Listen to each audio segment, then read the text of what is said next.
Perkenalkan, saya Ilfari Zahra dari kelas D Bisnis Digital Angkatan 2022. Di sini saya akan mempresentasikan laporan keuangan milik PT Karenina Relation pada periode April 2013, di mana perusahaan ini menjual jasa konsultasi hubungan masyarakat kepada berbagai perusahaan, mulai dari perseorangan hingga perusahaan besar. Pertama yang diminta yaitu jurnal umum. Pada transaksi yang dilakukan PT Karenina Relation selama bulan April 2013 adalah sebagai berikut. Tanggal 2 membayar beban bunga bank sebesar 3.600.000 secara tunai. Jadi kita input beban bunga di debit sebesar 3.600.000 serta kasnya di kredit sebesar 3.600.000. Tanggal 6 menjual jasa konsultasi kepada PT 3 Pilar Utama senilai 22 juta dibayar tunai, sementara sisanya belum dibayar. Jadi kasnya di sini bertambah sebesar 22 juta di debit, piutang usahanya juga bertambah sebesar 20 juta di debit, serta pendapatan usahanya bertambah di kredit sebesar 42 juta. Tanggal 7 membayar utang usaha ke toko Tunas Jaya sebesar 19 juta. Di utang usahanya berkurang sebesar 19 juta di posisi debit, serta kasnya juga berkurang sebesar 19 juta di posisi kredit. Tanggal 10 menerima jasa konsultasi dari PT 3 Roda senilai 24 juta secara tunai. Tanggal 10 kasnya bertambah sebesar 24 juta di debit, serta pendapatan usahanya juga bertambah sebesar 24 juta di kredit. Tanggal 11 menerima pelunasan piutang dari PT Niaga Jaya sebesar 16 juta. Tanggal 11 kasnya bertambah sebesar 16 juta serta piutang usahanya berkurang sebesar 16 juta. Tanggal 13 membayar beban iklan di koran dan majalah sebesar 6.500.000 secara tunai. Input beban iklan sebesar 6.500.000 di posisi debit serta kasnya berkurang 6.500.000 di posisi kredit. Tanggal 19 membayar tunai beban renovasi kantor sebesar 6.200.000. Tanggal 19 beban renov kantor di debit sebesar 6.200.000 serta kasnya sebesar 6.200.000 juga di kredit karena kurang. Tanggal 22 membayar beban listrik, air, dan telepon sebesar 5.700.000 secara tunai. Tanggal 22 beban listrik, air, dan telepon sebesar 5.700.000 di debit, serta kasnya juga sebesar 5.700.000 di kredit.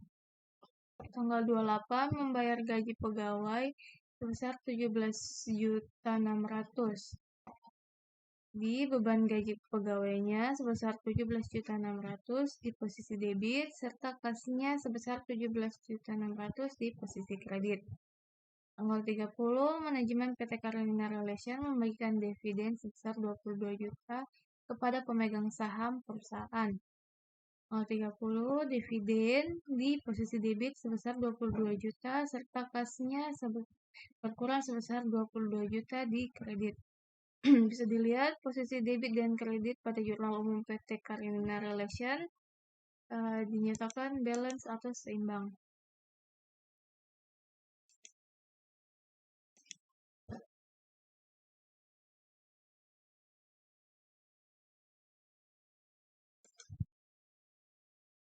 Selanjutnya kita input akun-akun yang akun-akun ke buku besar. Langkah pertama yaitu menginput seluruh saldo awal yang ada pada soal atau neraca saldo awal. Kita inputkan semua ke buku besar. Kita inputkan semua akun-akun yang ada di sini. Kita input sebagai saldo awalnya di buku besar di tiap masing-masing akun. Lihat contohnya, contoh saldo awal kas, saldo awalnya sebesar 292 juta di posisi debit. Kita lakukan begitu seterusnya sampai akun-akun saldo awal akun-akun semua terisi. Setelah mengisi saldo awal untuk akun tiap-tiap akun di buku besar, kita input akun-akun dari jurnal umum. Bisa dilihat pada beban bunga ini, saya input dari jurnal umum. Beban bunga sebesar 3.600.000, pastinya di posisi kredit. Input di sini sebesar 3.600.000 di posisi kredit. Begitu seterusnya kita input sampai semua saldo-saldo yang ada di jurnal umum selesai diinput di buku besar di masing-masing akun. Setelah diinput, kita totalkan tiap akun. Seperti contoh akun kas ini, total dari keseluruhannya itu sebesar 273.400 total akhirnya. Begitu pula di piutang usaha sebesar 64 juta dan seterusnya. Selanjutnya kita pindah ke jurnal penyesuaian. Jurnal penyesuaian terdapat pada soal beban penyusutan kendaraan bulan April 2013 sebesar 2.500.000. Jadi kita input akun beban penyusutan kendaraan pada akumulasi penyusutan kendaraan masing-masing sebesar 2.500.000 di posisi debit dan di posisi kredit. Selanjutnya, beban penyusutan peralatan kantor bulan April 2013 sebesar 1.200.000. Kita input beban penyusutan peralatan kantor di debit sebesar 1.200.000 serta akumulasi penyusutan peralatan kantor di kredit sebesar 1.200.000. Selanjutnya, sewa kantor bulan April 2013 sebesar 6 juta. Jadi kita input akun beban sewa pada sewa dibayar di muka. Masing-masing senilai 6 juta di posisi debit dan kredit. Selanjutnya, perlengkapan kantor yang tersisa di akhir bulan April 2013 sebesar 20.200.000. Nah, di soal ini perlengkapan kantor yang tersisa, berarti kita harus mencari selisih perlengkapan kantor tersebut. Jadi kita kurangkan perlengkapan kantor di neraca saldo awal, kita kurangkan dengan perlengkapan kantor yang tersisa di bulan April 2013. Jadi 22 juta kita kurangkan 20.200 bisa mendapatkan hasil sebesar 1.800.000.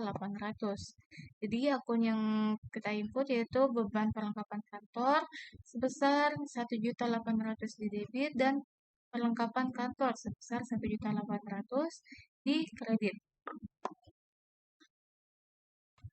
Pada tabel neraca saldo ini, saldo-saldo yang terisi dalam tabel tersebut itu berasal dari hasil akhir di tiap-tiap akun di buku besar. Seperti ini. Contohnya seperti ini, saya pindahkan langsung dengan cara sama dengan saya klik hasil akhir di bagian kas, saya pindahkan ke neraca lajur, enter, dan mendapat hasil. Begitu kita lakukan seterusnya sampai semua akun-akun yang di buku besar dipindahkan semua ke dalam tabel neraca saldo di neraca lajur ini. Setelah itu dijumlahkan dan bisa mendapatkan hasil sebesar 2.171.000.000 di masing-masing debit dan kredit. Begitu pula di jurnal penyesuaian. Di jurnal penyesuaian, kita input semua dari jurnal penyesuaian. Contohnya seperti ini, sama dengan input dari jurnal penyesuaian, perlengkapan kantor, dan begitu seterusnya dilakukan sampai semua akun-akun yang di jurnal penyesuaiannya terinput ke neraca lajur. Dan ketika ditotalkan, hasil debit dan kreditnya juga balance. Setelah dipindahkan, kita total akun yang di neraca saldo dan di jurnal penyesuaian. Kita total dan kita input di tabel neraca saldo setelah penyesuaian. Seperti contohnya, kalau yang di kas cuman ada di neraca saldo, jadi kita langsung pindahkan saja ke neraca setelah penyesuaian. Kecuali yang perlengkapan kantor, ada terisi di neraca saldo dan di jurnal penyesuaian. Jadi kita harus mengurangi dulu karena di neraca saldo dia posisinya di debit, serta di jurnal penyesuaiannya dia di kredit. Jadi kita kurangkan 22 juta dikurang 1.800.000, hasilnya sebesar 20.200.000. Diletakkan di neraca saldo setelah penyesuaian.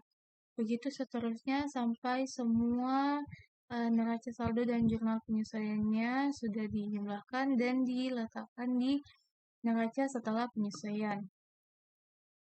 Setelah dijumlahkan, di bagian kolom neraca setelah penyesuaian juga kita harus totalkan dan hasilnya harus balance.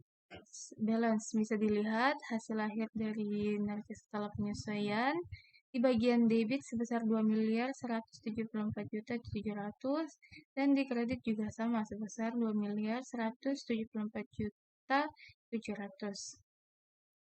Setelah itu kita pindahkan ke masing-masing tabel yang ada di laba rugi dan neraca.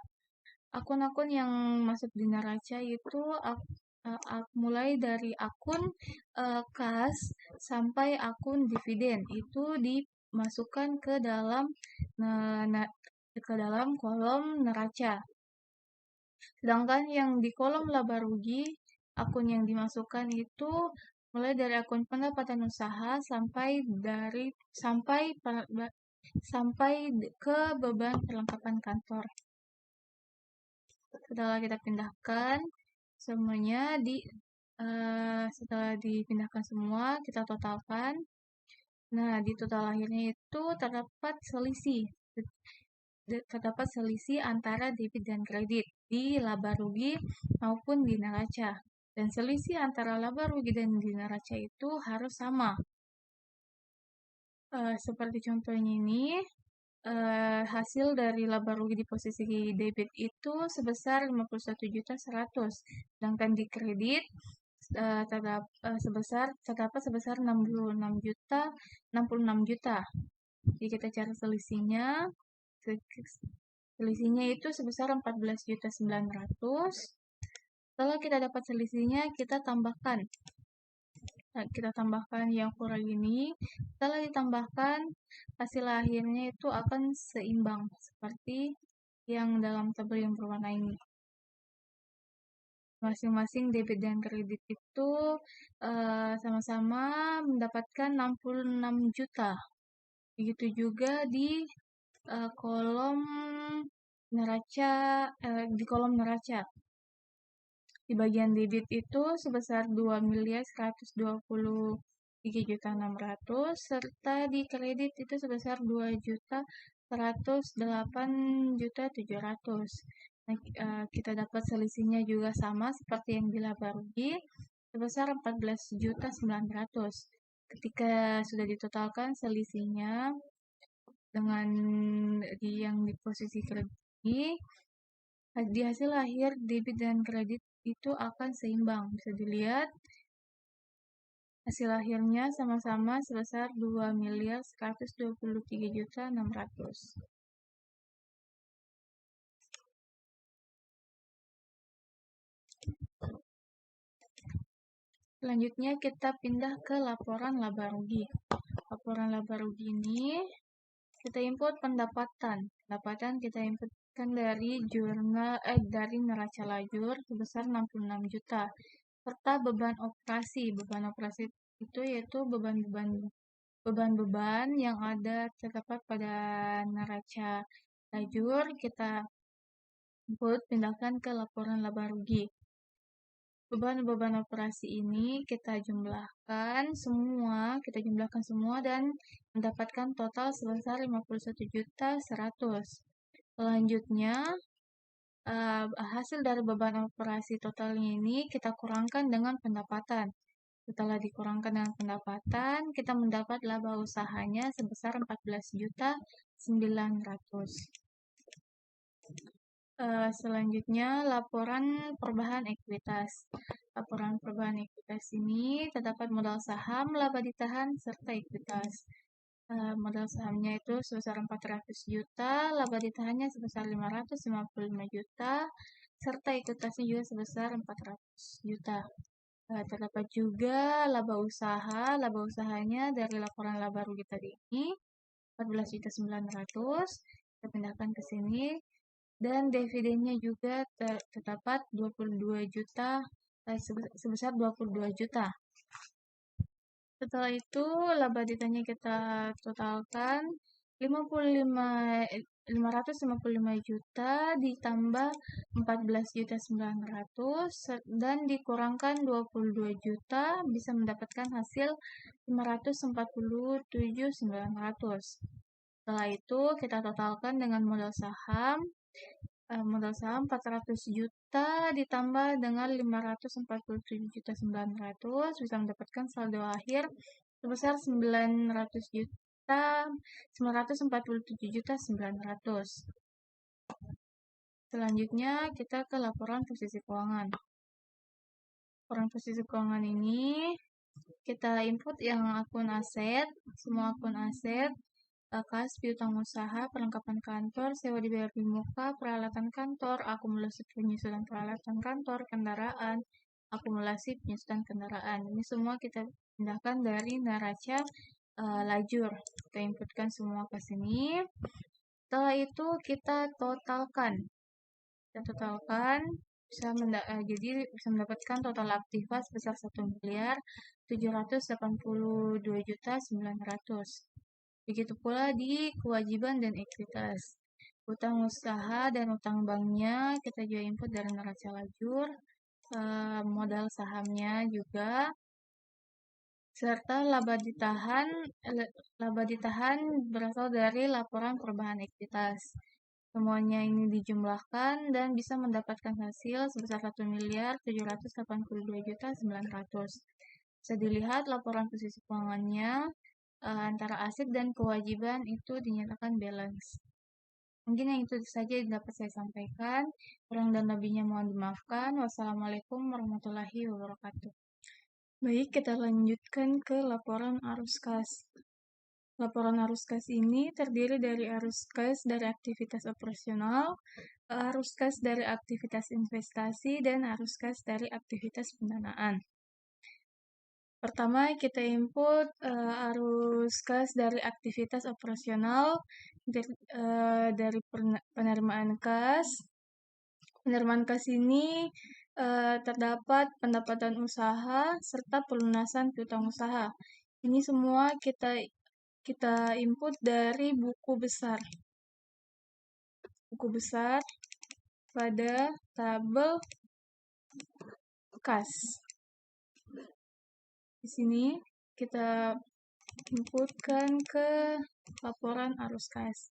Terdapat pendapatan usaha sebesar 22 juta, pendapatan usaha lagi sebesar 24 juta, serta pelunasan piutang usaha sebesar 16 juta. Setelah itu kita tambahkan mendapatkan hasil 62 juta. Selanjutnya pengeluaran kas. Pengeluaran kas ini juga diinput dari buku besar di tabel kas. Semua kita input, yang pengeluaran kasnya kita inputkan ke laporan arus kas. Terdapat beban bunga, utang usaha, beban iklan, beban renovasi kantor, beban listrik, air, dan telepon, dan beban gaji karyawan. Semuanya itu ditambahkan, dijumlahkan, mendapatkan hasil 58.600.000. Setelah itu, kita kurang dari penerimaan kas dikurang dengan pengeluaran kas. 62 juta dikurang 58.600 mendapatkan arus kas bersih dari aktivitas operasional sebesar 3.400.